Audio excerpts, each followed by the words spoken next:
Assalamualaikum dan selamat sejahtera. Okey, untuk tajuk hari ini kita akan belajar tentang impuls.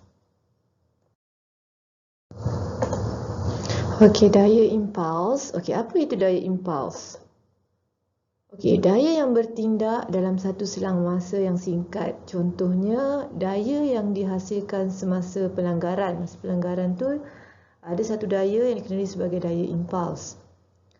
Okey, daya impuls F jugalah. Dia apa-apa daya pun memang simbol dia F ditentukan daripada kadar perubahan momentum. Sebelum tajuk ni kita dah belajar tentang momentum. Momentum kita tahu jisim darab hal laju. Tapi yang ni kita tambah jisim darab hal laju bahagi dengan masa. Ini cakap MV ni maksudnya momentum lah, kadar perubahan dia. MV ni hal laju akhir, MU ni hal laju awal, M jisim hal laju awal. Okey, maksudnya momentum selepas tolak momentum sebelum kita bahagi dengan selang masa tu, kita akan dapat daya impuls. Okey, daya impuls ni antara kesan-kesan yang kita boleh tengok, ni contohnya lah dalam satu kes pelanggaran. Okey, sebuah kereta contohnya terlanggar tembok. Okey, kereta tersebut mengalami perubahan momentum yang besar dalam selang masa yang singkat. Okey, bila berlaku satu pelanggaran, masa pelanggaran tu singkat menyebabkan momentum dia besar. Okey, let's say lah kalau kita bahagi sesuatu benda dengan nombor besar, dia akan hasilkan jawapan tu nilai yang kecil. Kalau awak bahagi nombor tu dengan satu nilai yang kecil, awak akan dapat nilai yang besar. So, bila nilai besar tu maksudnya daya impuls yang besar lah. Okey, ini pula adalah dia bagi contoh. Kalau awak ada satu gelas, okey, gelas tu jatuh ke lantai. Kenapa gelas tu boleh pecah ni? Especially gelas kaca lah. Okey, bila gelas tu jatuh ke lantai, bila dia kena lantai tu, masa yang dikenakan untuk dia touch dekat lantai tu singkat. Itu menyebabkan nilai daya impuls dia tu tinggi, menyebabkan dia pecah lah. Tu sebab dia.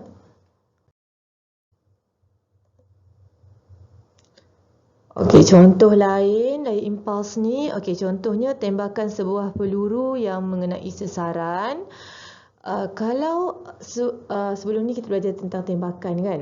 Okey, bila berlaku tembakan, kalau biasanya tembakan ni, peluru tu daripada nak menembusi sesuatu bahan tu memang dalam masa yang singkat lah. Okey, bola sempak yang ditendang oleh kaki. Bila sesuatu bola, kita ada bola kan, kita nak sepak tendang bola tu, dia perlukan selang masa yang singkat saja. Menyebabkan daya impuls yang tinggi, bola tu boleh ke arah lain lah. Okey, bola tangkis yang dipukul oleh raket badminton. Okey, lagi daya yang dikenakan oleh penukul ke atas paku. Kita ketuk penukul tu dengan paku kan. Salah satu contoh lagi. Okey, tadi daya impuls, yang ni impuls pula. Okey, satu daya yang bertindak ke atas satu objek yang berjisim selama T saat hasil darab Ft dikenali sebagai impuls. Okey, tadi kita dah tengok untuk hasilkan daya impuls, kita bahagi dengan T tadi.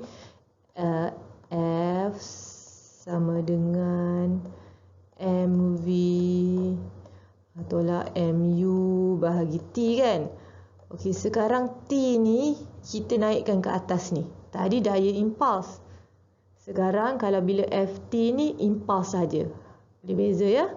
Kalau F saja daya impuls, kalau Ft ni daya impuls. Jangan tertukar ya. Impuls ni perubahan momentum. Okey, unit untuk impuls pula adalah kilogram meter saat -1 ataupun Newton. Okey, impuls ni pun adalah kuantiti vektor. Sebab kita tahu kalau hal laju semua ni dia ada arah kan. Sebab tu dia akan jadi kuantiti vektor lah.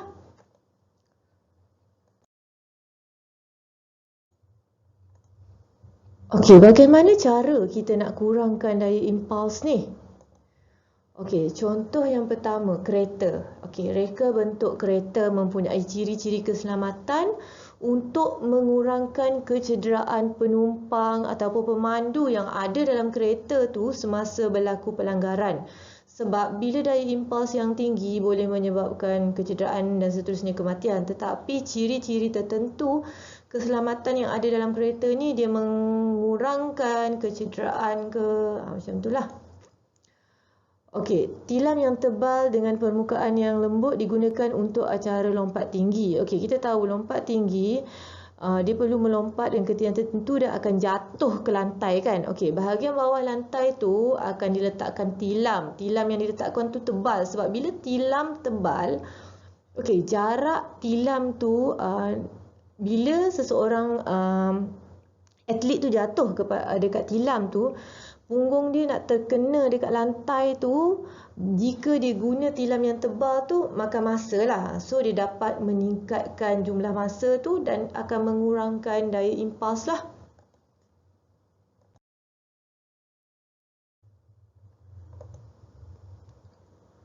Okey, lagi contohnya adalah bila atlet ni melompat tempat tinggi. Okey, macam tadi lompat tinggi pun, bila dia nak jatuh, dia nak landing tu kan, dia akan membengkokkan kakinya. Okey, apabila mencecah lantai supaya perubahan momentum berlaku dalam selang masa yang panjang lah. Dan dia akan menambahkan masa dan akan mengurangkan daya impuls. Seterusnya akan mengelakkan kecederaan lah sebenarnya ya.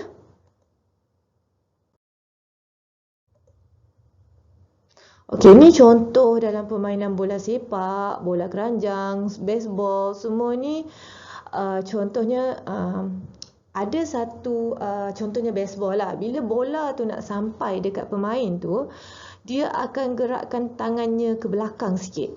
Ni untuk melambatkan bola tu terkena tangan dia. Macam tu lah. Bila katakan bola tu kena tangan dia tu dalam selang masa yang singkat, boleh menyebabkan daya impuls yang tinggi dan tangan dia tu sakit lah.